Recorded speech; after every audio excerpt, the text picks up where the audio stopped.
Hoxe, quen nos convoca aquí é un libro que algúns xa teñen nas súas mans, que se titula Vivir e morrer pola causa, biografía de José Gómez Galloso.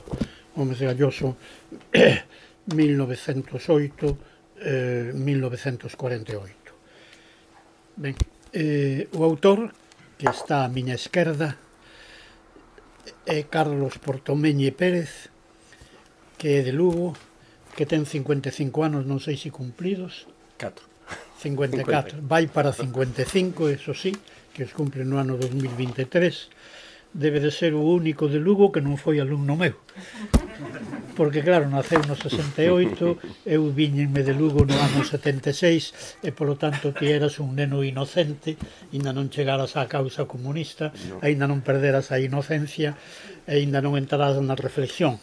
E, polo tanto, por esas circunstancias non foras alumno do que daquela se chamaba o Instituto Masculino de Lugo.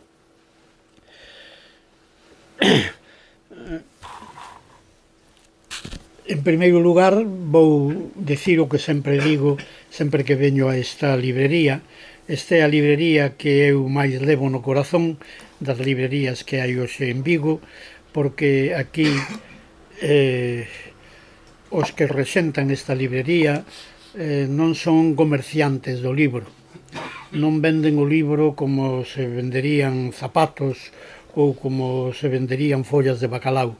Venden o libro porque saben que a xente que ama os libros, que lee, que é partidaria da lectura, pois é un tipo de compradores moi distintos daqueles que compran por necesidades, por outra parte, follas de bacalao ou zapatos. Bueno, tanto que creo que os donos desta librería a min vanme poñer unha litera aquí, porque mañán tamén presento outro libro, un libro sobre Francisco Fernández del Riego, que escribiu un profesor na actualidade no Instituto Castelao, e que foi no seu día alumno meu, aquí no Colexio Universitario de Vigo. Dito isto, pois estou moi contento de que, bueno, o aforo normal desta librería sexa ocupado, pero de feito esperaba máis xente, porque, bueno, este é un libro que debería de mobilizar a moita xente aquí en Galicia, debería de mobilizar a todo o mundo, pero, bueno, debería mobilizar a xente que está no ámbito do Partido Comunista, de Esquerda Unida, de Comisións Obreiras, de UGT, etcétera, etcétera, bueno, que de alguna maneira están na causa pola que loitou e pola que morreu o protagonista do libro que hoxe nos convoca aquí. Carlos Portomeñe naceu en Lugo no ano 1968, é un ano moi significativo. Eu non sei se ao nacer se decatou de que a Lugo chegaban aínda os ecos da revolución de París. Bueno, pero ese recordo probablemente non o ten, se é que naceu máis ou menos por aqueles días. É licenciado pola Universidade de Santiago en Ciencias Políticas, aínda que non é profesor desta materia en ningún centro universitario ou secundario. De feito, el traballa desde hai bastantes anos como escultor, en todo caso como artesán relacionado co mundo do atrezzo teatral e das artes escénicas. Pero a súa vida está moi vencellada ao feito político, tan vencellada que foi concelleiro en Lugo por Esquerda Unida, foi secretario xeral do Partido Comunista de Galicia durante 4 anos, se non me lembro mal. 12. 3 legislaturas. Eso é case un abuso de poder, Sí. Neste momento é membro do Comité Central do Partido Comunista de España. Por certo, non te sai o libro da Tocha. Sí, o que quería enseñar. Acaba de publicar simultaneamente o libro que hoxe, un libro cuxa lectura eu recomendo vivamente non só os que están aquí, sino a moita outra xente, este libro de moitas páxinas, pero felizmente, sobre todo para aqueles que xa non temos unha visión grande, en letra bastante mayúscula, que se titula La matanza de Atocha y otros crímenes de Estado. Matanza de Atocha este ano, cantos anos fai este ano? Foi no 77, cúmplense 46. 46 anos, foi xusto no mes de xaneiro o día, 24 de xaneiro. o 24 de xaneiro, a famosa Matanza de Atocha. Ben, é un libro que agora vai presentar en Madrid, en Salamanca, en Soria, en Burgos, etc., que é un libro que tamén supoño que en algún momento se presentará aquí. Así que este escultor é un artista que, lonxe de estar como os artistas turrieburnistas na Torre de Marfil, e lonxe da prosa da existencia, e lonxe da lama da historia, está coas mans na masa do feito político, da historia, do feito social, do que sucede cada día en calquera parte do mundo. Para min non é ningún milagre, nin moito menos, que unha persoa das súas características dedicase 9 anos, que estos son os que lle dedicou a redacción do libro este da Matanza da Atocha, e que lle dedicara non sei canto tempo, pero bastante tempo, o libro que hoxe nos convoca aquí. Eu non coñecín a Gómez Galloso, que o fusilaron o 6 de novembro de 1948. Gómez Galloso era daquela o secretario do Partido Comunista en Galicia. En Galicia non existía o Partido Comunista de Galicia, que existe desde o ano en que naceu Carlos Portomé, precisamente. A outra figura do comunismo en Galicia era Antonio Seoane Sánchez, que vai estar no mesmo proceso e que vai ser executado na Coruña como el o mesmo 6 de novembro de 1948. Eu teño aquí unha especie de guión, pero neste momento decátome de que non puxera na chuleta que eu quería máis ou menos ter en conta algo que me está neste momento bulindo na cabeza. No ano 48, que facía eu? Bueno, no ano 48 eu tiña 19 anos. No ano 48, en novembro, eu estaba estudando segundo na Facultade de Filosofía e Letras da Universidade Central, o que hoxe se chama Complutense, a Universidade de Madrid. O terceiro ano, que sería o primeiro para min de Filoloxía Románica, sería, claro, o ano seguinte. Xa o teño dito moitas veces, pero é unha maneira de entrar en tema. Eu, que era, está mal que o diga, un alumno aplicado, terminara do 46 ao 48, os dous últimos anos do bacharelato aquí no Instituto Santa Irene, donde fixera os anos anteriores, fixeros nunha academia chea de dificultades que había en Ribadavia, a 5 kilómetros da miña aldea, pero nese momento, ano 46 ou 47, esa academia, como era un pouco natural, empezou a ter serias dificultades e eu tiven que vir a estudar o bacharelato a Vigo, merced a circunstancia de que un irmán maior meu que acababa de facer o servicio militar puxo unha taberna nesta mesma rúa, na rúa Urzaiz, ali frente ao convento que hoxe se chama das Servas de Xesús, daquela que éramos xente máis fina, decíamos las Siervas de Jesús. Pois ben, no ano 48 estou estudiando na Facultade de Filosofía e Letras de Madrid. Eu creo que era un bo alumno, sobre todo de letras, por lo tanto de latín, de historia, de gramática, de literatura, etcétera, etcétera, de filosofía. E como a min, non centos, miles de alumnos en calquera parte da xeografía española, en Almería, en Barcelona, en Bilbao, en Algeciras, en Sevilla, en Coria, donde fose, que sabían do que acontecía nos subterráneos da xeografía franquista. Eu non sabía que existía a tortura. Eu sabía que existía a tortura en algunhas películas de Hollywood.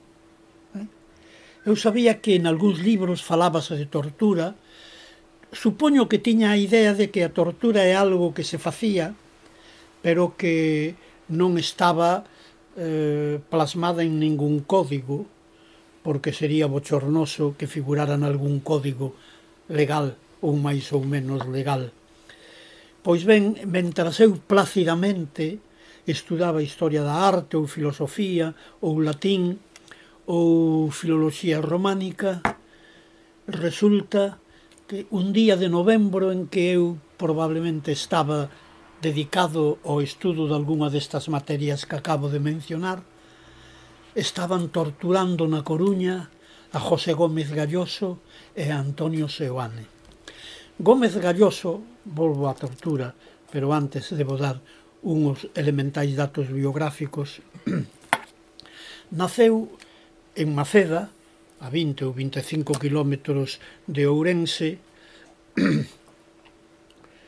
no ano 1910, non? Sí. No ano 1910, antes dixen no ano 1908, e morre no ano 1948. O que pasa que moi novo ven traballar a Vigo, era dunha familia extraordinariamente humilde e, polo tanto, ele era un rapaz inquedo e un pouco imaginativo, e sabe que Vigo, unha urbe que se decía emprendedora, progresista, con posibilidades económicas, que aquí se podía prosperar un pouco máis. E, en efecto, aínda que os datos que temos pese á investigación de Carlos, son un pouco imprecisos, incluso chegou a facerse, supoño que por libre, na Escola de Magisterio de Pontevedra, mestre, e a exercer. Non sabemos se antes ou despois de facer esa oposición para mestre nacional, polo tanto, se exerceu ou non exerceu de interino. El desde moi novo está dedicado xa ás tarefas do Partido Comunista, casa cunha comunista daqui do barrio de Lavadores, estamos en Lavadores, o que de alguna maneira se chamou durante moito tempo, polo menos desde o ano 1936, a Rusia chiquita. Polo tanto, escoller a librería Cartabón non é porque aquí os que rexentan esta librería amen o libro, están ao servicio da lectura da causa do libro, senón que estamos no barrio que é o escenario donde o noso protagonista, que hoxe nos convoca aquí, que é José Gómez Galloso, pois exerceu as súas primeiras grandes actividades políticas e sindicais. Xa é preso aquí porque se solidariza cos presos de Asturias do ano 1934. Este Gómez Galloso con Antonio Seoane Sánchez van ser os protagonistas dunha famosa redada que se produce algo antes de novembro de 1948 na cidade da Coruña. Nese momento, hai que decirlo todo, e non é por facelo pro domo mea, e non é por barrer para a casa. Nese momento, o único partido que está claramente contra a dictadura na actividade é o Partido Comunista. En moitos libros, polo tanto, non o digo eu, que non teño autoridade para facer esta afirmación, pero está en libros moi importantes, algúns escritos por dirixentes do PSOE, do Partido Socialista Obrero Español. O PSOE, que foi o partido máis importante da esquerda na República Española e que foi o partido máis importante ao principio da Guerra Civil, porque a partir de mediados do 37 ou quizáis un pouco despois, o partido máis importante foi o Partido Comunista. Bueno, pero este é un asunto sobre o que os historiadores tamén xa se teñen pronunciado. Bueno, termina a guerra, o 1 de abril de 1939, empeza o exilio para moita xente, para outra xente o exilio interior, e para moita xente o exilio definitivo, que é a morte. A morte moitas veces como consecuencia da tortura nas prisións. O problema da tortura, eu que teño bastantes anos, e que, de feito, eu tive a sorte de aprender a ler e a escribir e a contar as 4 regras na escola republicana. Eu nacín a finais do ano 1928, polo tanto, eu fun formado na escola republicana, inda que non teño conciencia de que aquela escola tuvera unhas características especiais. Eu ia a unha escola pública que estaba moi preto da casa da taberna de meus pais, e, bueno, ali aprendín a ler, ali aprendín máis ou menos a escribir, e non sei se sabía multiplicar ou dividir cando se produce o día 20, que non o 18, a sublevación en Vigo contra o goberno da República. O PSOE no ano 48 non existe. O PSOE hasta alrededor do ano 1970 non ten unha actividade clandestina que sexa notoria. Non digamos partidos menores como o Partido Galeguista. Hai unha polémica aquí en Galicia, por exemplo, contra Ramón Piñeiro e os que fundaron no ano 50 a Editorial Galaxia. Mañán falaremos desto a propósito de Fernández del Riego.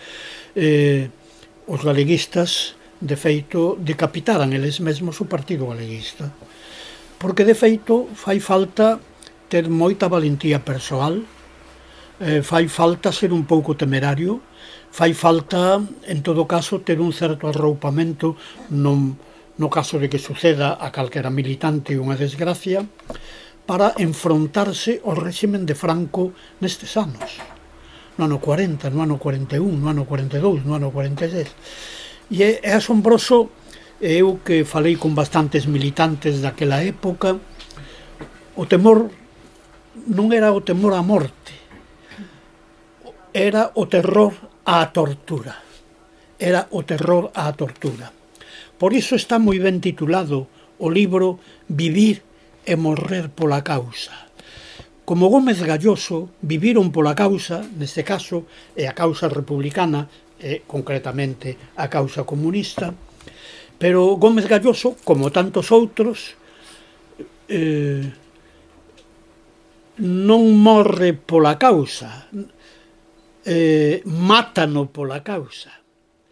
Ningún militante comunista ou non comunista, aquí ou fora daqui, no século XX ou antes, está disposto a morrer por unha causa, está disposto a loitar por unha causa, e sabe que loitando por esa causa pode non matar, pero non morre pola causa. El vive para a causa e mátano pola causa. Esa é outra cousa. Desde logo, a fantasma que en todo momento ten un militante que ás 8 da mañán se levanta nunha pensión escura e humilde da Coruña, e que vai repartir unhas octavillas, e que vai visitar a casa dun camarada onde está a multicopista si as octavillas do día están na situación de poder ser repartidas, ou que vai solicitar dun farmacéutico máis ou menos amigo medicinas para os que están no monte. Os guerrilleiros falaban así, os do monte e os do llano. Así, neste tipo de galego. Isto eu aprendino dun dos grandes guerrilleiros que deu España, Camilo de Dios, a quen enterramos hai 4 ou 5 anos. Camilo de Dios ingresou na guerrilla tendo 16 anos, e el dicía, no, eso era no monte, os do llano, os do llano. No llano estaba o Partido Comunista, e no monte estaba tamén o Partido Comunista, con algúns outros militantes, e había, evidentemente, unha influencia mutua. Moitas veces eran necesarios médicos, eran necesarios medicinas, era necesario que alguén lavara a roupa, era necesario que alguén conseguira diñeiro, era necesario que alguén conseguira alimentos. Para eso estaban os do llano, ás veces as mulleres. Cando se fala das mulleres, no caso concreto da guerrilla en Galicia, moi poucas mulleres estuveron na guerrilla. A nai de Camilo de Dios si estivo na guerrilla. E aínda non se escribiu, xa non digo a historia, a novela da nai de Camilo de Dios, a quen eu coñecín xa bastante maior. Pero, bueno, eu que daquel era máis novo, entendía máis de mulleres, decateime que era unha muller moi guapa. Se era unha muller moi guapa cando tiña aproximadamente 80 anos, imagino a esta muller con 30 o atractivo que era. Vós, os homes e as mulleres que estades aquí, entendedes a novela que eu estou suxerindo a calquera de vós que escriba unha novela?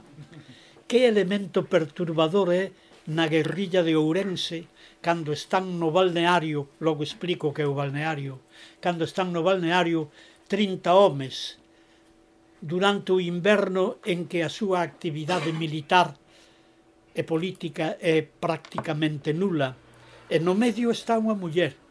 E eses homes son comunistas, eses homes teñen unha determinada moral, eses homes saben que se deben á revolución, que se deben á causa, que se deben ao partido, que se deben á república, porque están loitando pola república, cuidado. É dicir, Franco entrou en Madrid victorioso o 1 de abril de 1939, pero os que se foron ao monte aínda teñen ergueita a bandeira da república. Por lo tanto, a guerra civil non terminou aí, e os guerrilleiros hasta o ano 48 e os que subsistiron incluso anos despois están loitando pola república. Estes guerrilleiros é o caso de Camilo de Dios, que nun momento dado, en determinados meses, descansan no chamado balneario.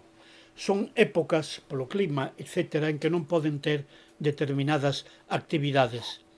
Imaginadesvos a 20, 30 homes que teñen a súa muller donde sexa na súa casa ou a súa moza, que son homes que tiveron mozas, que tiveron mulleres, que tiveron relación con mulleres, que haxa unha muller entre 30 homes, e que de pronto eses homes son moi comunistas, leeron moito os códigos do partido, están moi entregados á revolución, pero se me permiten, e digo eu no prólogo do libro, eses homes teñen corazón e teñen sexo.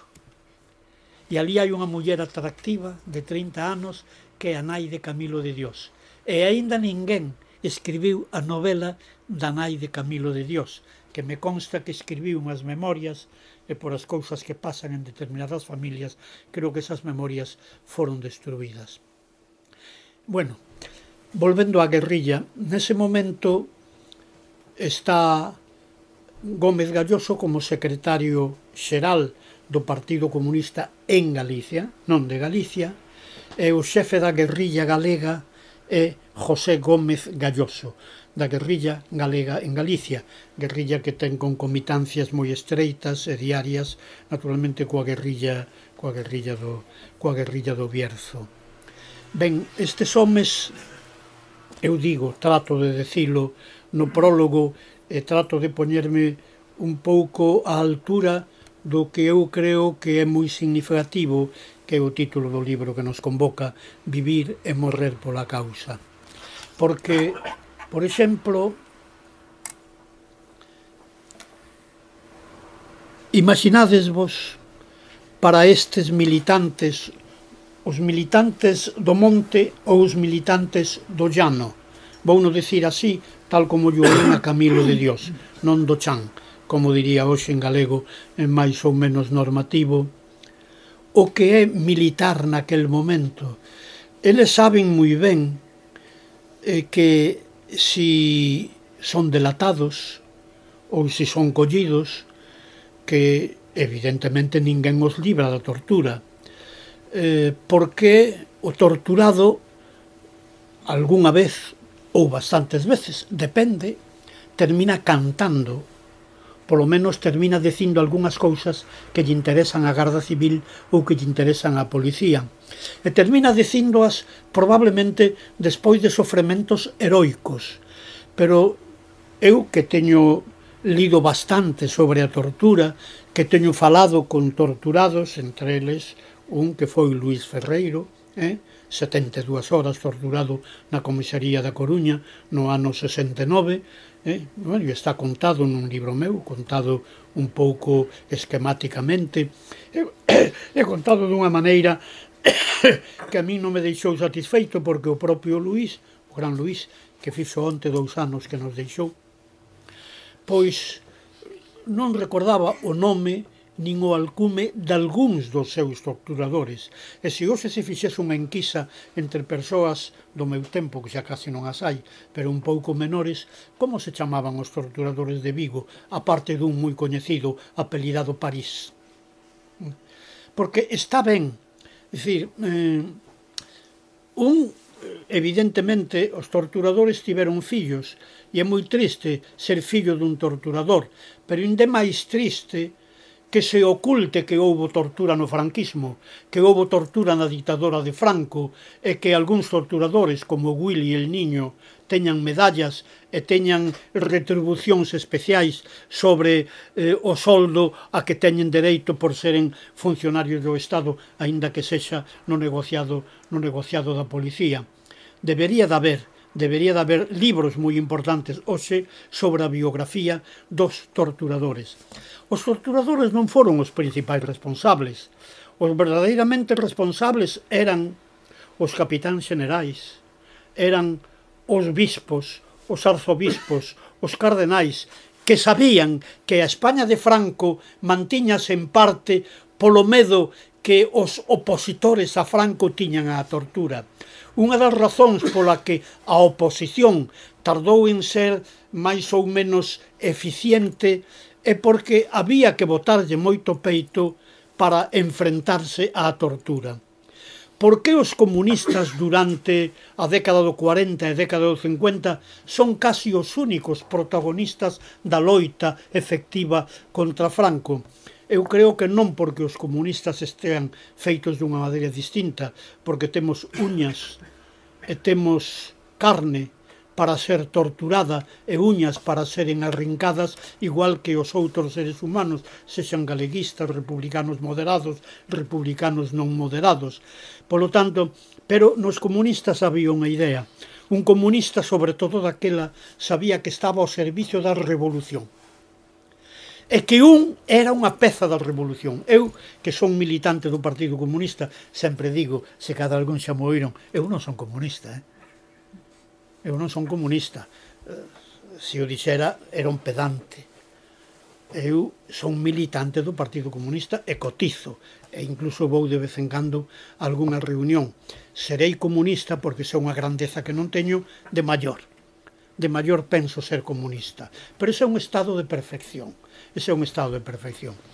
Os comunistas de antes, é dicir, realmente tiñanlle medo á tortura, porque a tortura era terrible, era implacable. Eu vou ver se teño ocasión de leer dous brevísimos fragmentos sobre o tema da tortura que hoxe nos convoca aquí. Pero é importante saber que homes como Gómez Galloso teñen moita importancia, pero cuidado, estaban nun esquema moi distinto do de hoxe. Sí, o Gómez Galloso que no ano 34 se solidariza cos obreiros en folga da Revolución de Asturias, o Gómez Galloso que no ano 36 loita a favor da Guerra Civil, o Gómez Galloso que está no exilio en Cuba e que logo tarda en chegar 2-3 anos a España, porque é moi difícil chegar a España desde Argentina, desde Chile, e o partido manda a ele, manda a Seoane a España para colaborar co Partido Comunista e que o Partido Comunista colabore coa guerrilla, cando o Partido Comunista de España, entendía que o fundamental era a loita armada da guerrilla, que a partir do 48 o partido cambia de táctica e de estrategia e chega á conclusión de que o que hai que facer é meterse nas institucións oficiais, e anos despois é o que van facer os sindicalistas do Partido Comunista, meterse no sindicato vertical e tratar de afundilo desde dentro. Pois ben, pero hasta no 48 a loita era así de frontal entre o réximen e os opositores. Volvendo á tortura, por que aguantan a tortura os seres humanos? Bueno, un ser humano aguanta a tortura porque entende que está ao servicio dunha causa superior. É a tortura que aguantaron os primeiros cristianos, os que estaban nas catacumbas.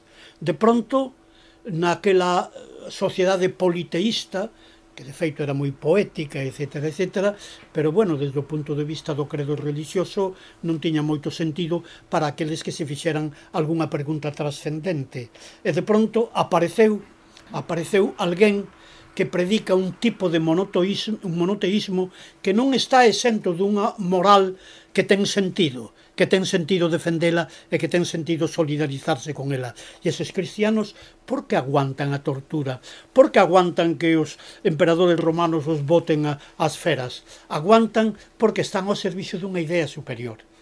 Esta idea superior, para nós os marxistas que estamos cos pés na terra, é unha idea que ten que ver coa teoloxía, teo significa Deus, que ten que ver co máis alá, que ten que ver co ceo, que ten que ver coa trascendencia, pero están ao servicio dunha idea.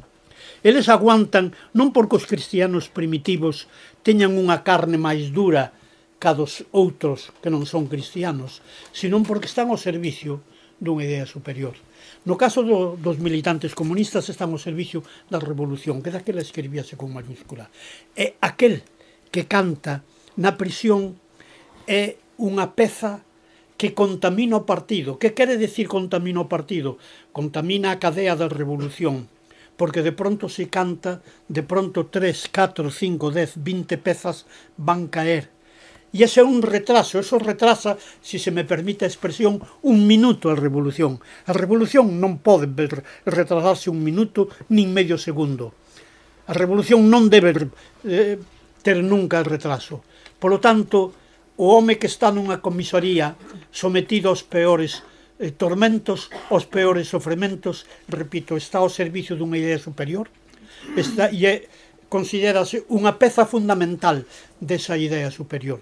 Só así se aguantan o que lle pasou, por exemplo, a un guerrilleiro de Ferrol chamado Segundo Vilaboi, a quen matan no ano 47, un ano antes de Gómez Galloso, que de pronto di: camaradas, na última carta que pode escribir ao partido, si os dijera todo lo que conmigo han hecho y lo que he tenido que soportar, comprenderíais por qué la última hora no me asista. Creo que comprenderíais por qué mi orgullo, sí, mi orgullo de haber sabido portarme, tanto en la vida como cuando llegó la hora mala, como lo que soy, un comunista que será fiel hasta la muerte al partido y a la causa que juré defender. Por lo tanto, é o partido, e o partido é a expresión da causa que xurou defender, e, por tanto, en nome dese, ele aguantou todo o que había que aguantar. O propio Gómez Galloso, cando caen meses antes do 6 de novembro de 1948, di: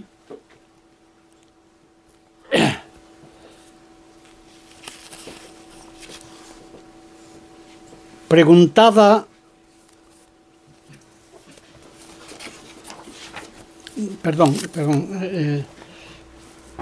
isto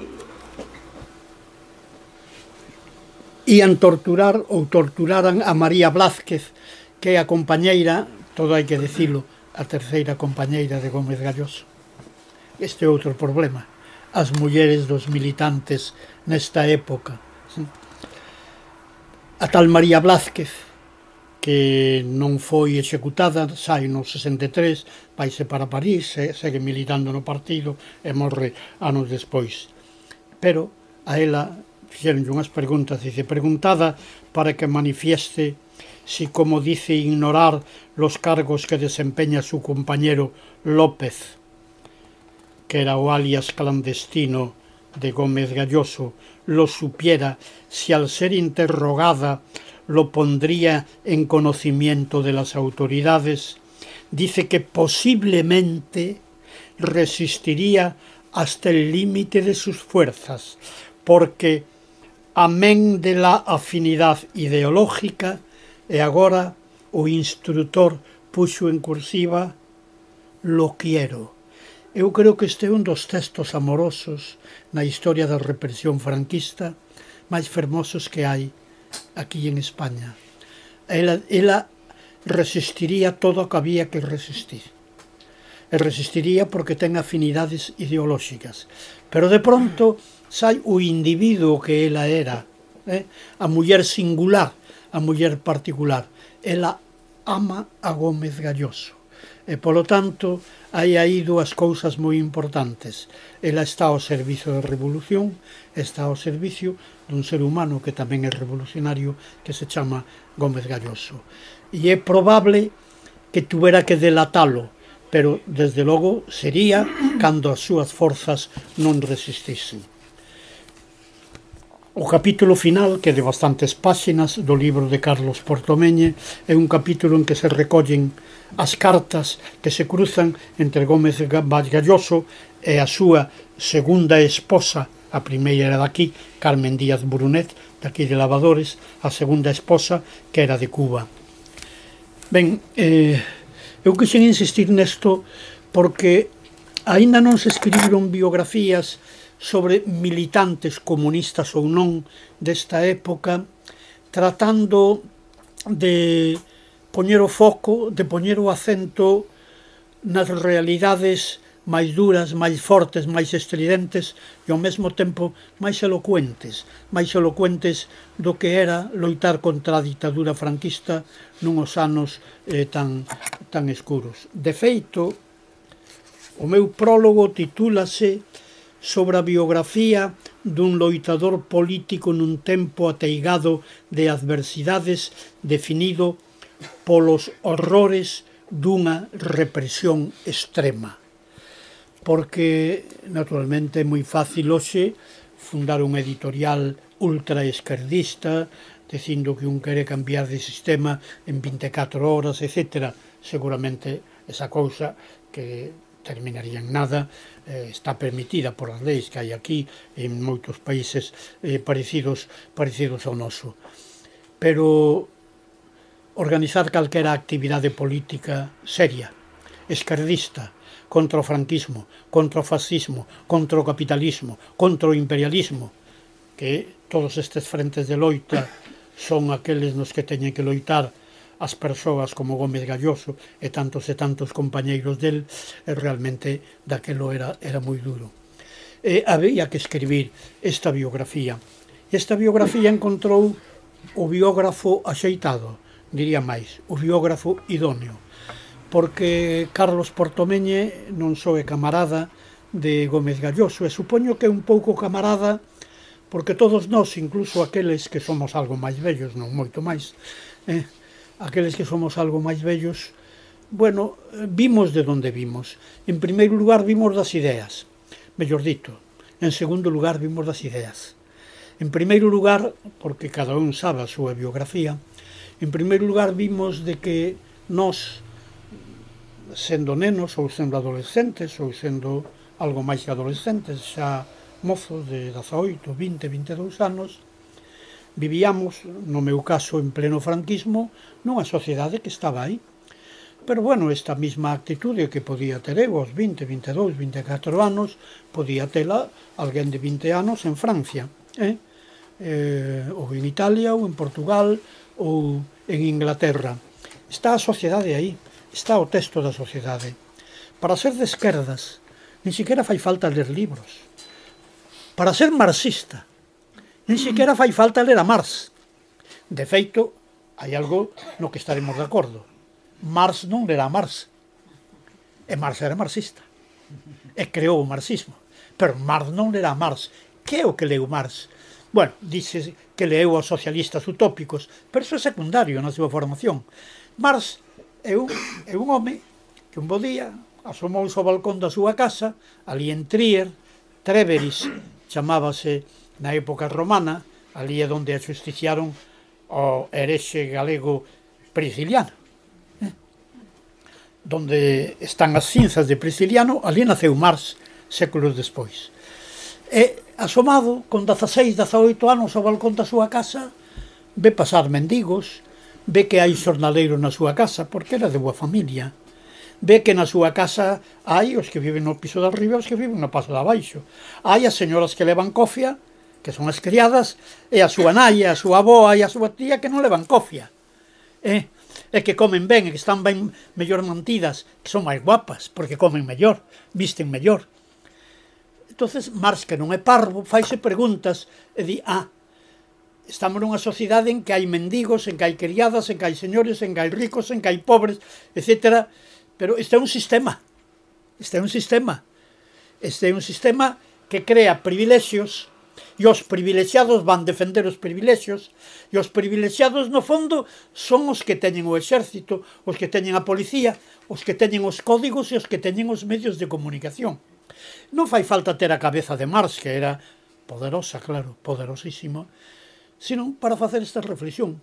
Eu xuro que eu nunca lera a Marx cando tiña 12, 14 anos, pero eu tive a sorte de ser alumno sin pagar matrícula, dun canteiro analfabeto na miña aldea que lle chamaban señor Antonio Petouto. E o señor Antonio Petouto, que era canteiro e que fixo a cantería da casa de meus pais nunha aldea que non era Ventosela, que era a Groba, eu moitas veces estaba con el mentras traballaba, tiña 11, 12 anos, e un día dixome, mira, Suso, ti que dixo o maestro don Máximo que eres moi aplicado e que che gustan as letras, polo tanto, o mundo depende de xente como a vos, pensando que eu iba a estudiar, etc, etc. E, porque vouche dicir, dicía aquel home analfabeto, que era un marxista das Silveiras, o mundo, no futuro, el non decía no futuro, o mundo que ven, ten que ser un mundo onde eu non sei se haberá ricos, pero pobres non ten que haber. Iso vai depender de vos, dicíamo a min, estábame responsabilizando.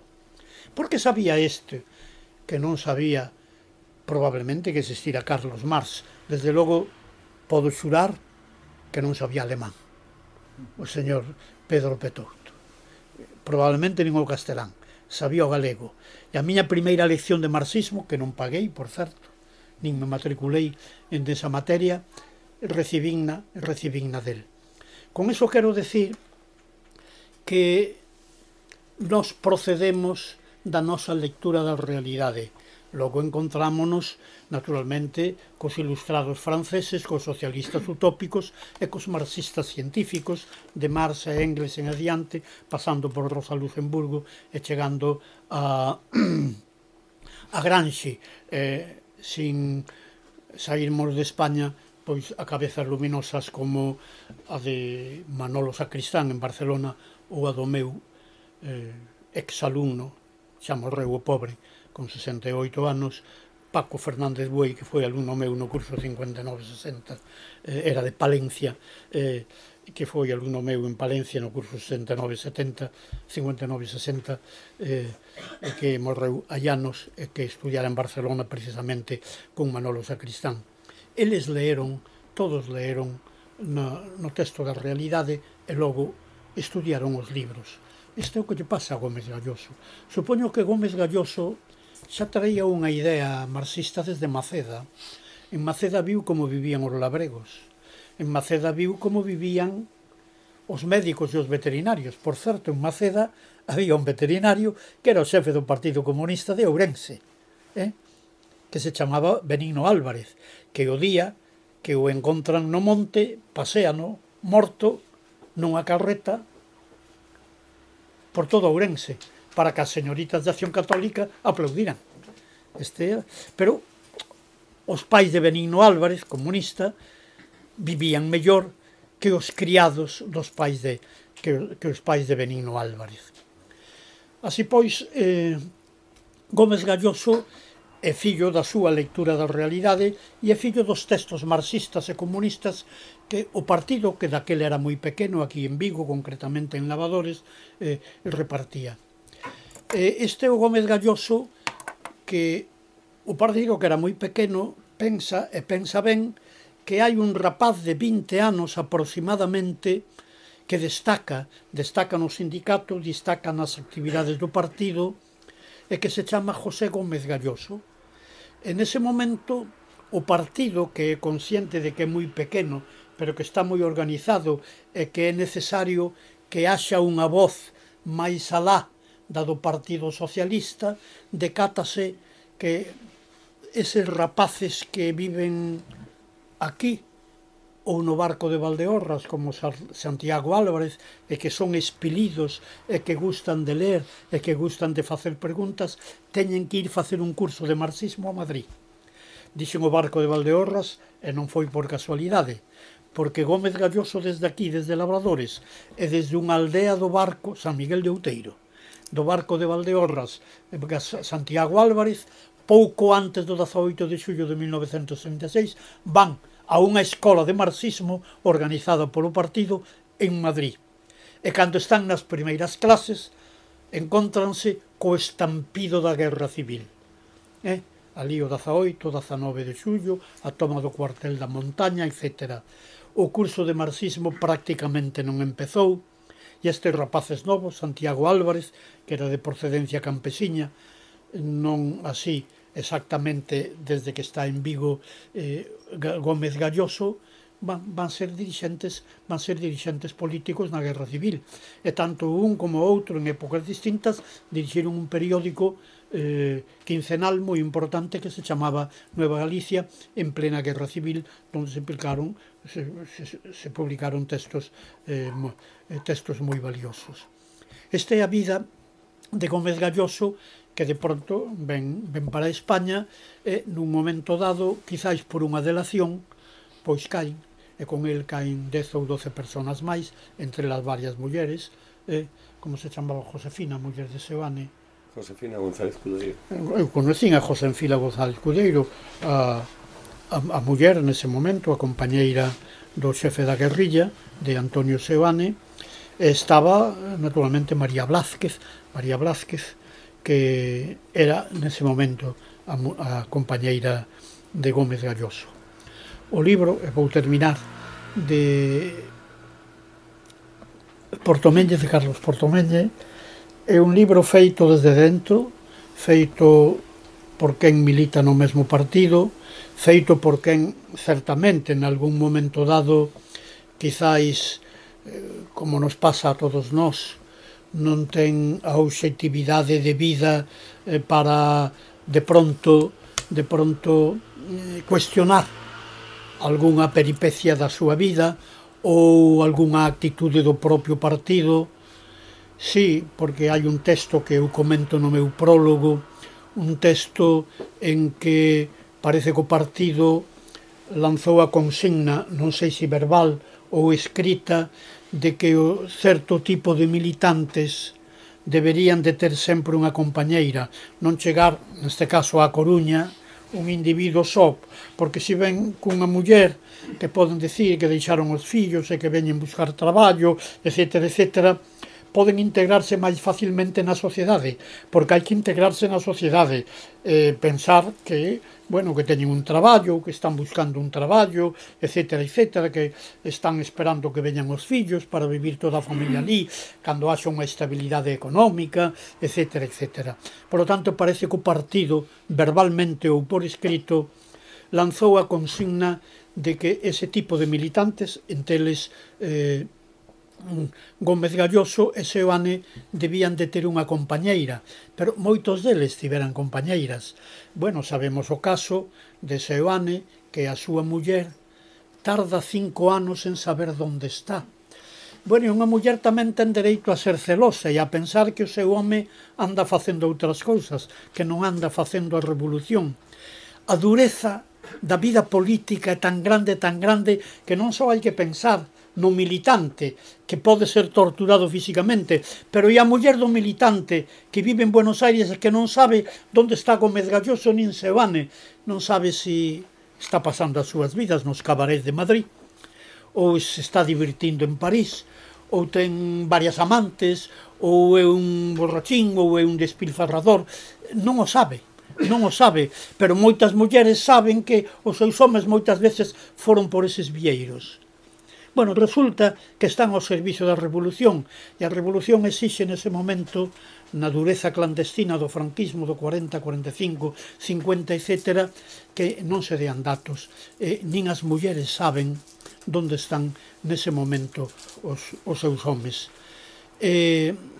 Bueno, habería que escribir a partir deste libro unha nova biografía, sobre todo feita con mentalidade de novelista, para a partir de aquí, que problemas ten Gómez Galloso, que ten 2 fillas aquí, en Vigo, que ten un fillo en Cuba, e que resulta que tamén tivo unha filla de María Blázquez que está embarazada no momento da caída. Bueno, evidentemente ten problemas de conciencia, pero hai cousas que nunca vai contar, e cando as pode contar non sabemos como as vai contar. É dicir, a dureza da vida política nese momento é tan grande, que é moi fácil desde unha concepción burguesa e acomodaticia censurar a estas persoas, pero por eso digo que a partir de agora o que habería que escribir é a novela da biografía de Gómez Galloso, porque os datos están aquí todos e quizáis máis dos que son necesarios. Por que aquí hai tanta documentación? Primeiro porque o cronista desta biografía, o autor deste libro, é alguén que estudiou ciencias políticas, é alguén que está nas premisas da esquerda e do Partido Comunista, e é alguén que tivo trato con José Gómez Abad, o fillo de Concha Abad e de José Gómez Galloso, a quen eu tratei e co que comín no restaurante que se chama Seceni, bueno, non me acordo como se chamaba, Lisboa, non sei se ti estuveras aquí tamén naquela ocasión.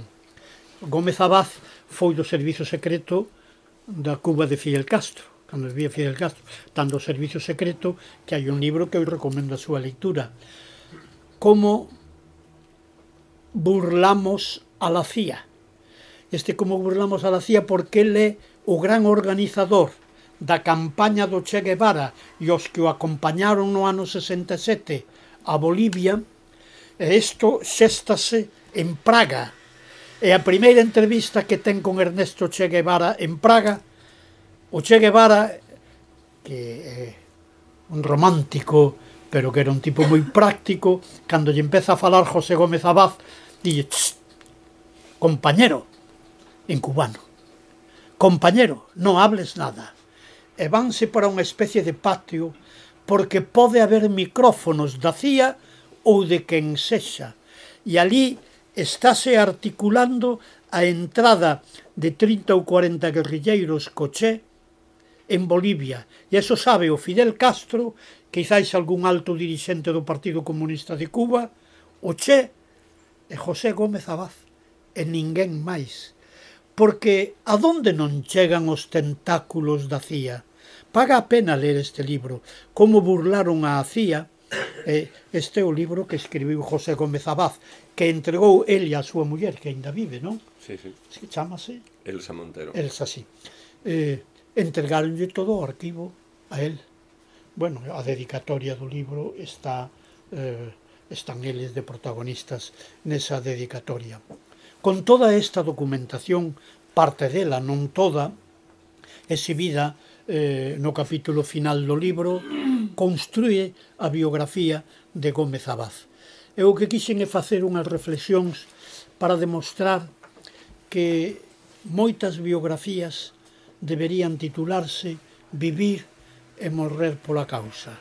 A causa para eles, naquela altura da historia de España e da historia do franquismo, que está nos seus inicios, é a causa republicana, desde a perspectiva, neste caso concreto, do Partido Comunista, é a causa antifascista, e é a causa, naquel momento, que simbolizaba o que era a esquerda activa do mundo, e cando non había no mapa político de España, non exclusivamente, pero fundamentalmente, máis que unha forza política disposta a enfrontarse ao franquismo, que era o Partido Comunista de España nese momento. Quen sabe máis da vida e milagres de Gómez Galloso é Carlos Portomén.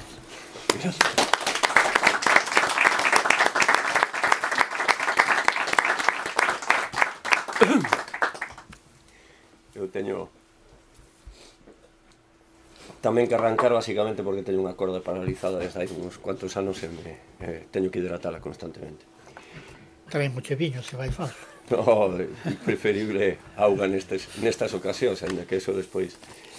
Tiña que empezar inevitablemente esta presentación do libro, pois en primeiro lugar agradecendo a librería Cartabón que nos recibiran tan amablemente para a presentación e para facer este acto. Por suposto a editorial Galaxia e ao seu director xeral Francisco Castro, que desde o primeiro momento pois se mostrou encantado ca posibilidade de publicar este libro. A todos e todas vos por estar aquí e sobre todo porque é un placer ver a algunhas persoas que hai poucas ocasións tamén de poder vernos e que son camaradas e amigos neste caso, non? E sobre todo tamén pois agradecerlle a Xesús non só as súas palabras, senón ter feito tanto polo tema da memoria democrática, pola que chamamos máis que a memoria democrática, pola búsqueda da verdade, da xusticia de reparación, non? Que no que estamos metidos e implicados moitos e moitas persoas desde hai anos. Pero tamén neste libro, sobre todo, a axuda que me prestou. Un día estuvemos 1 hora e media por teléfono no teléfono buscando de revisar e ir matizando cuestións que estaban no libro, e sobre todo tamén o que lle debe o protagonista deste libro, que é José Gómez Galloso, pois tamén a importancia do traballo de Xesús para recuperar a memoria del, de Seoane e de tantos outros. Decir, por exemplo, que están na gran enciclopedia galega e a entrada da enciclopedia galega sobre eles tamén a fixo Xesús, non? E sobre todo tamén quería decir unha cousa e aproveitar que está aquí, xa a xente que me conoce sabe que non son dado ás loas nin estar facendo determinados tipos de comentario, pero quería aproveitar que está Xesús, non? Digo porque eu que fun 12 anos secretario xeral do partido, polo tanto o seu secretario xeral teño o privilexio, e considero un privilexio poder chamarlle camarada e amigo, e chamarlle Xesús, cando precisamente esa cercanía que nos dá esa camaradería e esa amistad me fai todavía aínda máis reforzar a admiración e o respeto que teño pola figura de Xesús Alonso Montero, e que moitas veces é pouco todo o que se poda decir por el. Decía el que eu era moi novo en determinada época e ao mellor era inocente, e era inocente, pero cando no ano 83 que hago este libro nas miñas mans, que traigo aquí, o Catecismo del Campesino, en edición bilingüe de Biblioteca Júcar, que nos regalou no ano 83, puxo unha dedicatoria, dice, era leonés, e me dice: Carlos, para que en tus manos, como buen gallego, vaya olvidándose pouco a pouco este catecismo, te animamos. 7 de agosto de 1983, eu tiña 14 anos, ainda non cumpira 15. E me chamou moito a atención porque a verdade é que cando lera o prólogo deste libro, no que falaba de cousas como que Valentín Lamas Carvajal non era precisamente un Ho Chi Minh e cousas así, me chamaba a atención moitísimo ese prólogo, pero a verdade é que hasta moitos anos despois non me din conta, porque tampouco sale na portada, igual que no libro este que nos ocupa, non sabía que o prólogo era de Xesús Alonso Montero.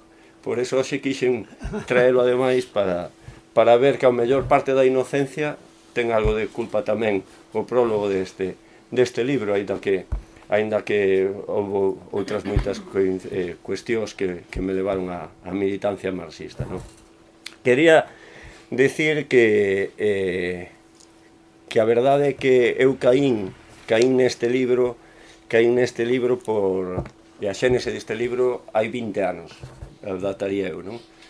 Eu levaba un ano de secretario xeral, era no ano 2003, e estuvemos facendo xestións para facer un monolito que sigue ali no cementerio de San Amaro, na Coruña. Eu fun dos que participou nas xestións no Concello da Coruña, e aquel momento que ademais era alcalde Paco Vázquez, e non era doado o ter permisos.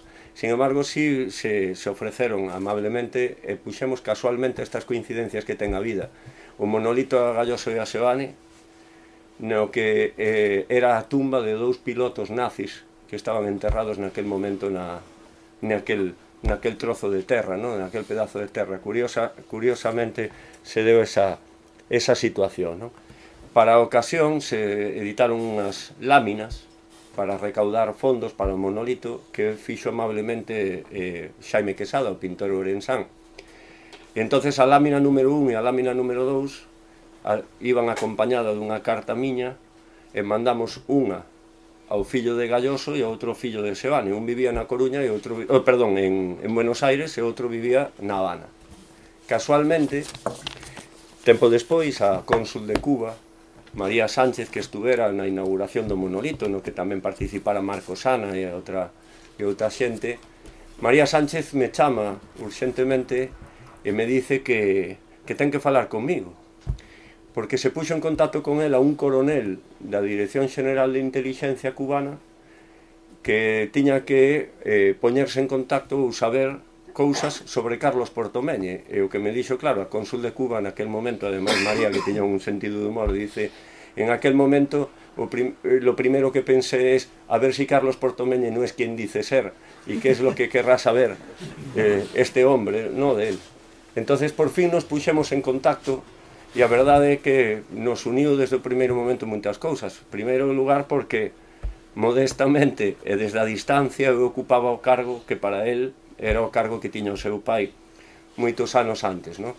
Despois, incluso a enfermedade, porque tiñamos os dous a mesma enfermedade, a él levou na tumba, a min, afortunadamente, ainda estou aquí, pero ademais cousas tan curiosas como que nos descubriron a enfermedade da mesma maneira, etc. Bueno, cuestións que enseguida enganchamos, pero a partir de aí houve un contacto constante, personal, e por fin en 2006, que era cando se refería a Xesús, que estuvo presentando o libro de Como Che Burló a la CIA na Casa do Libro, e presentou precisamente Xesús, e pasamos moitas horas dando tamén varios días por Galicia, recorrendo Galicia. Pepe, como conocíamos todos, pois puido vivir e revivir o que el chamaba o Vía Cruces do seu pai, non? Na Coruña puido estar no mismo cuartel das Atochas onde fixeron o Consello de Guerra, puido estar na prisión provincial e conseguimos un permiso especial para entrar na celda onde estuvo seu pai, etc. Por lo tanto, esa foi, digamos, a xénesis porque empecé a involucrarme na vida de Galloso, que é un héroe, pero como direi máis adiante, cando escribín o libro, tratei de distanciarme o máis posible, tratalo de, que é difícil e é complicado, pero de tratar de enfocalo o máis obxectivamente posible. Para esa ocasión da inauguración do monolito participou Edicións do Castro, porque Xesús lle pediu a Isaac Díaz Pardo ademais a súa colaboración, e se editou un libro para a ocasión con cartas, con outros poemas que están tamén recollidos no libro que coordinou Xesús.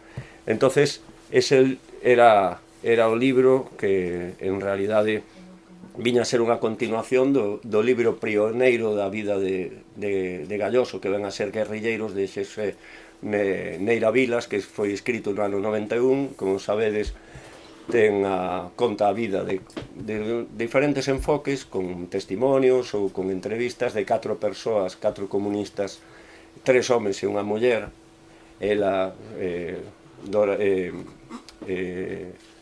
Dora Carcaño e a filla, María Araujo, a camarada de Vigo.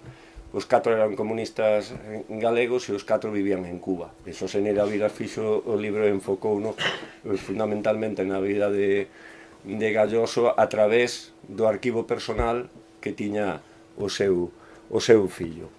Cando Pepe ven a Galicia no ano 2006, eu, casi como un encargo personal, fun a consultar a causa militar, a 37/1948, a comandancia militar de Ferrol, e puiden descubrir pois algo extraordinario para mí, non? Porque a causa eran 11 persoas que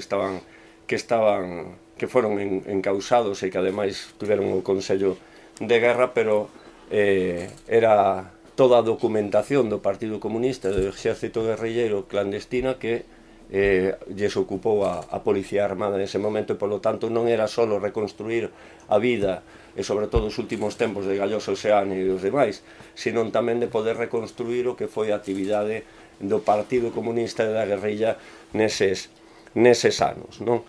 A partir de aí empecé a recopilar toda a información que podía sobre a figura de de Galloso. Galloso sempre vai unido a Seoane, Seoane Galloso, Galloso Seoane, tanto monta tanto, pero eu me permitín secuestrar un pouquiño, separar neste caso a Galloso da figura de Seoane, e Xesús desde o primeiro momento sempre me insistiu por o tema da documentación e de toda a información que tiña na necesidade de convertir isto nun libro. Por lo tanto tamén por eso decía o primeiro que lle tiña que agradecer tamén o impulso desta obra, non?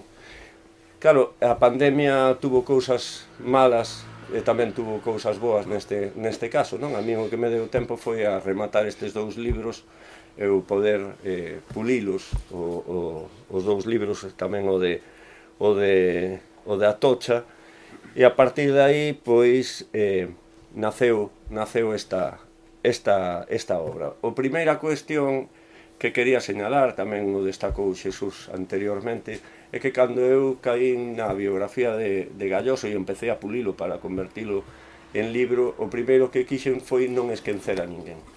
E digo non esquecer a ninguén porque José Gómez Galloso era un herói. Antonio Sáenz Sánchez era un herói, pero tamén o eran José Bartrina, tamén o era María Blázquez, tamén o eran outros militantes comunistas, moitísimos deles de Vigo e da súa comarca de Lavadores. Por eso eu tamén quixen, a través do libro, pois facerlle a biografía a todas esas persoas, sobre todo para que caendo nas mans o libro de alguén que non este, pois polo menos familiarizado coa materia, poida saber quen era Jesús Garrote, ou quen era Perfecto Dávila, ou quen eran os irmãos Barreiro, ou quen era Araújo, Eduardo Araújo, non? E digo porque ao final eles se merecían, pois eso, o que din os camaradas veteranos de sempre, non? Eu non fixen nada especial, só fixen o que me tocou facer nese momento, esa modestia da militancia comunista, da militancia clandestina, pero é certo que un xesto tocou vivir circunstancias, pois como no caso de Galloso, especiais, e coñecer a enorme cantidade de persoeiros que van desfilando ao largo do libro, pero que outras persoas tamén posiblemente merecerían obras biográficas ou novelas ao respecto, ou tamén incluso guións cinematográficos, porque teñen vidas impresionantes. De feito, como responsables do partido en Galicia, pois teño que citar a Eladio Rodríguez, que non chegou nin siquiera a exercer, pero que foi fusilado no cementerio da Almudena, no cementerio do Leste naquel momento, con o vigués Francisco Barreiro. Francisco Barreiro era o responsable en Vigo e el viña para ser o responsable en Galicia. Por exemplo, Avelino Rivas Pombo, que era o contacto da delegación cando tamén Vítor García, que morreu, pero non pola represión, sino neste caso foi por cuestións internas da propia organización, ou Galloso e Fernández Soto. Quero dicir con isto que os 5 responsables do Partido Comunista, de unha ou outra maneira, morreron en circunstancias violentas, todo por asustizamento, que lle chamaban entre comillas asustizamento en aquel momento, ou por asesinato en enfrentamentos ou por paseos. E polo tanto tamén son persoas que xogan un papel fundamental no que é a loita contra o franquismo e sufren igual a represión e teñen esas biografías ás que me refiro. O libro dividímolo en 4 partes, non? A primeira, que é a parte biográfica, a segunda, que é Galloso como inspiración, a terceira son as cartas, como decía Xesús, e a cuarta é un álbum fotográfico e documental, que sobre todo forma parte del, pois, documentos que formaban parte do seu arquivo persoal, a que o propio fillo me nomeou Albacea hai xa algúns anos. Polo tanto, na biografía da que pasamos certos apuros, sobre todo nos primeiros anos na vida en Vigo, fundamentalmente Lavadores, tendo en conta que eran anos de clandestinidade, o Partido Comunista non foi legalizado hasta iniciada a Segunda República, pois si me gustaría destacar un par de aspectos e incluso un par de anécdotas, non? A primeira vez que Galloso é detido, non detido, sino condenado, foi condenado a 2 meses e un día no ano 34, no verán do 34, en agosto, xusto antes da Revolución de Asturias, e foi condenado en Porriño, detido en Porriño e condenado por un xuzgado de Tui. E quería traer este comentario precisamente porque xa veredes como conecta incluso coa actualidade, non? Dous membros do Partido Comunista de Porriño os deteñen repartindo unhas otavillas clandestinas, os condena un xuiz de Tui, un xuiz instructor. Entonces Galloso ten todas as semanas unha pequena columna satírica no diario Tribuna de Tui, que se chama Información sobre Porriño. E fai incluso poemas satíricos, o que digamos un contido retranqueiro e sarcástico, non? E se burla do xuiz e dice, claro, que el que non estudiou dereito sabe perfectamente que hai unha lei de amnistía que amnistía ese tipo de delitos naquel momento, que polo tanto ese xuiz non tiña que ter condenado a eses dous militantes da esquerda, e que ademais eso demostra digamos a animadversión que sinte o xuiz sobre todo o que ten que ver con socialista e anarquista. E claro, detéñeno en Porriño, pasa 72 horas no calabozo de Porriño e acaba condenado polo xuzgado de Tui. Ese xuiz chamábase Cándido Conde Pumpido.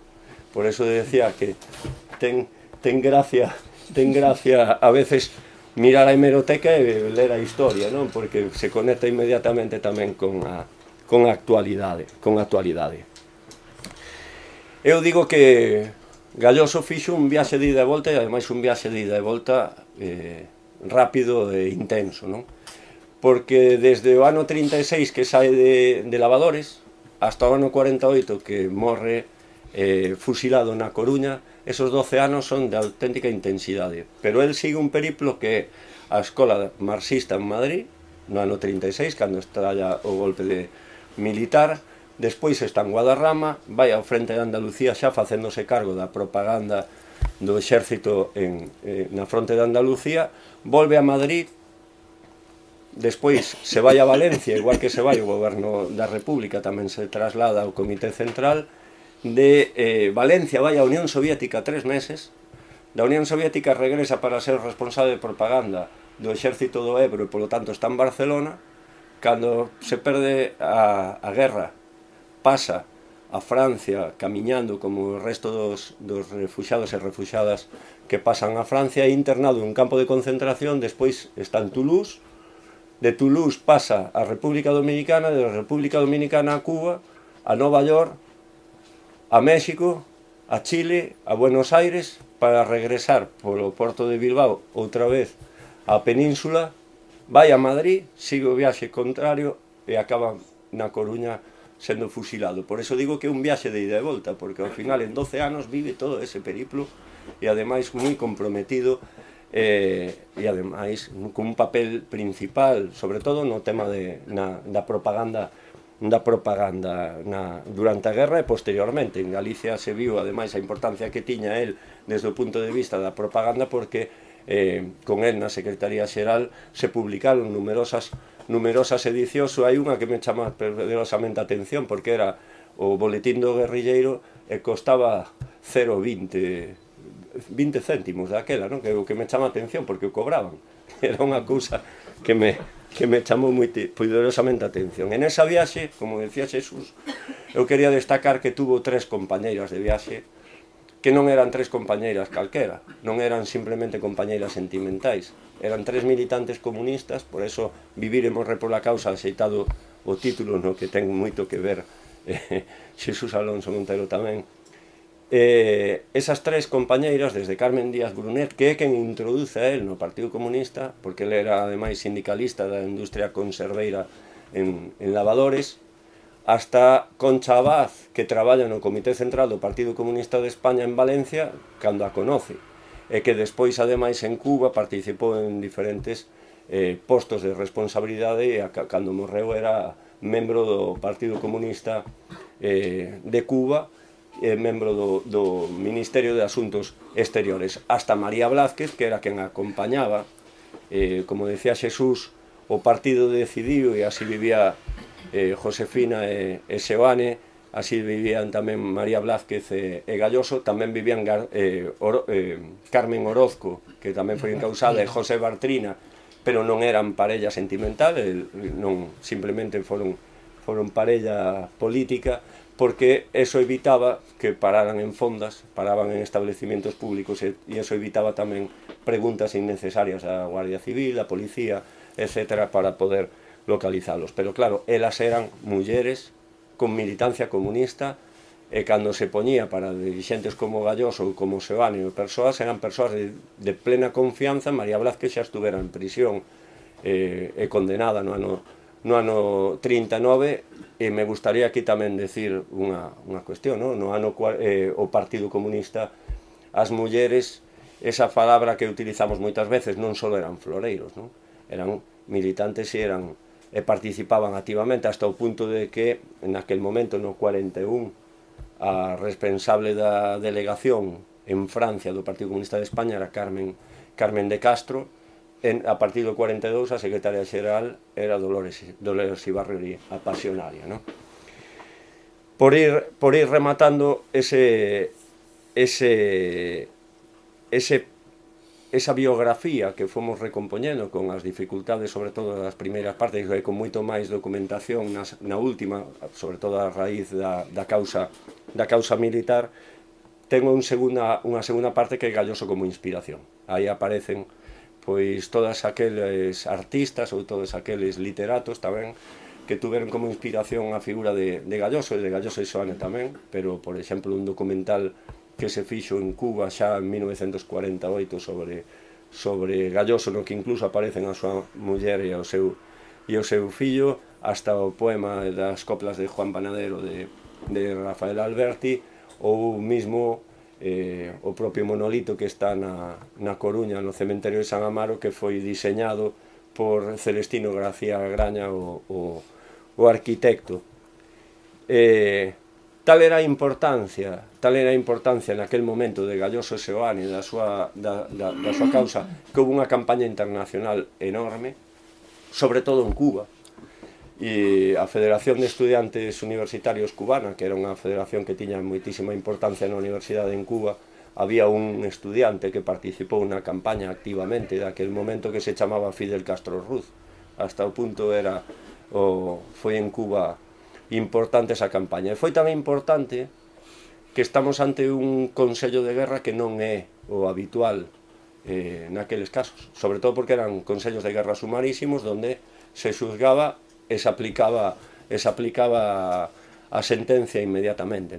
Estamos ante un consello de guerra con público na Coruña, que se fixo no cuartel das Atochas, que houve que acordonar moitísimo a zona de Coruña, da Coruña, para que o público, para guardar o orden público, que de feito asistiron 5 cónsules de 5 nacionalidades distintas, e que, algo inaudito, se lles permitiu falar e intervir dentro do Consello de Guerra, e eso así está constatado tanto nas cartas de Galloso como na propia prensa da Voz de Galicia na Coruña.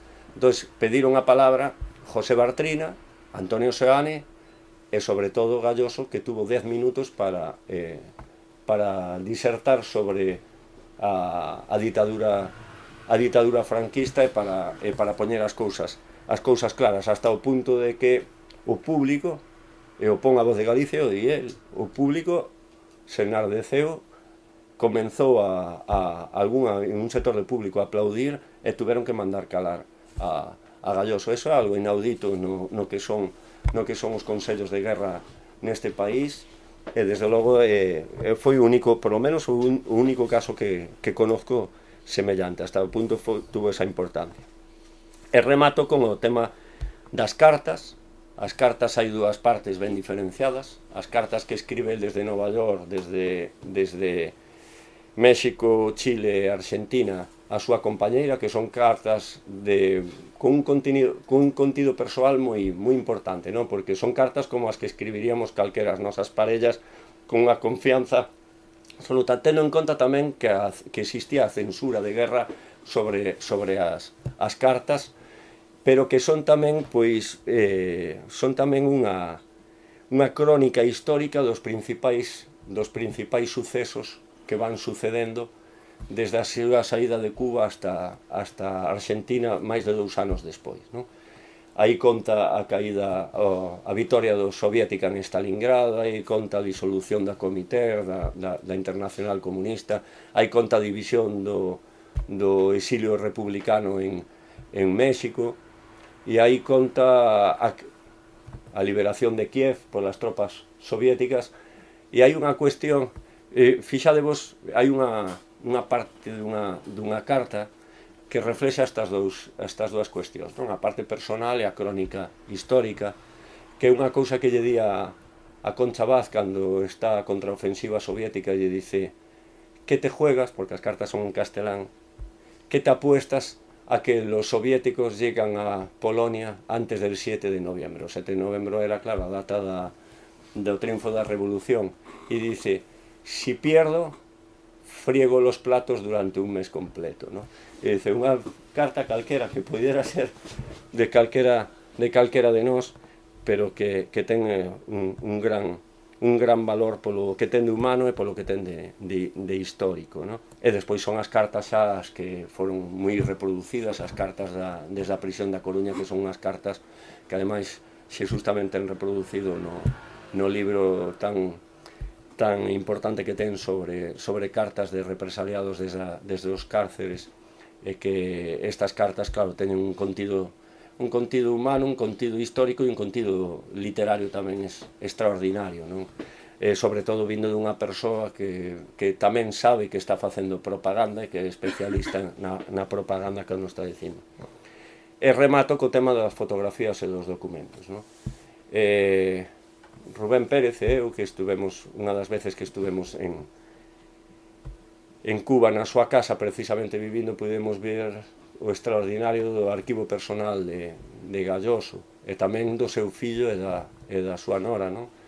Elsa Montero foi unha das responsables da Oficina de Asuntos Históricos do Consello de Estado en Cuba, e ademais foi presidenta da Asociación de Excombatentes de Sierra Maestra, co cual non é calquera cousa. Unha vez, estando casualmente nun sitio público da Habana, achegouse a que fora responsable de todo o sistema penitenciario cubano, e o primeiro que me dixo cando me presentaron foi: cuiden ustedes desta mujer, es parte de la historia de Cuba, ¿no?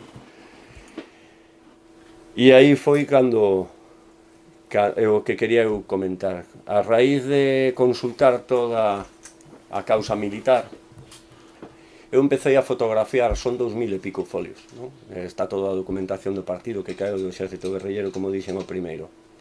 Empecé a ver unhas fotos dunhos carnés, había varios carnés, que non era capaz de recoñecer quen estaba na fotografía. Lentes grosos de pasta, bigote, con unha pinta que sinceramente chamaba a atención porque era peculiar. Están reproducidos no libro un par de carnés, non? Cando cheguei a casa e puiden ampliálo no ordenador, vin que era Galloso, eran carnés falsos. Concretamente, un ademais vivía como constructor na calle General Franco, que hoxe é a calle da Rúa do Teatro en Lugo, non? Entonces, eu mandei inmediatamente as fotos ao seu fillo a Cuba, e despois souben por el e pola súa dona que estuvo moi impresionado cando viu as fotos, e incluso sentiu casi como que se emocionou tanto que se conmocionou, non? Un pouco incluso sufriu un mareo, porque o que para nós son datos históricos, para el o que era tamén era unha comparativa do seu traballo. El foi o responsable do enmascaramento, como lle chamaba el, do Che Guevara en Bolivia.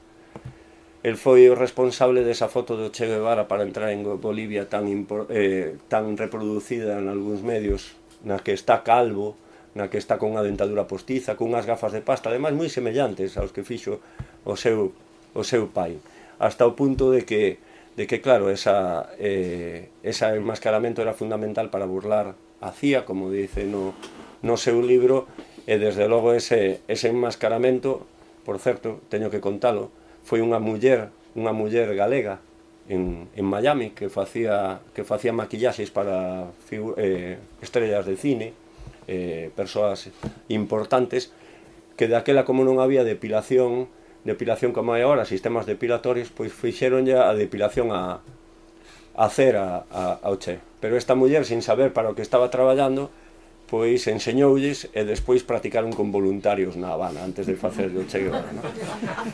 Pero, claro, el foi o encargado de que el entrara con un acento, iba como un comerciante uruguayo de carne, entonces tiña que falar con acento uruguayo, tiña que burlar as fotografías que había nos aeroportos do Che Guevara, etc. E era, claro, toda unha aventura, non? Fixéramos un acto sobre Galloso e Seoane e puxéramos a foto ali na Casa da Cultura. E quero rematar con unha cousa que está repetida, tanto no prólogo como no texto que escribín eu. É unha frase que a primeira vez que a escoitei a Xesús Alonso Montero precisamente. É a frase coa que remata o prólogo e é a frase coa que eu remato o que é a fuxida de Concha Abad e de José Gómez Galloso cara a Francia antes de ser internados nos campos de concentración. E eu penso que resume a vida de José Gómez Galloso, de Antonio Seoane, de todas as persoas que fomos citando aquí, de tantas outras, de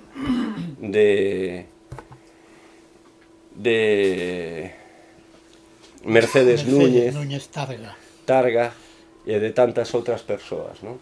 E eran ou somos soldados de unha causa invencible.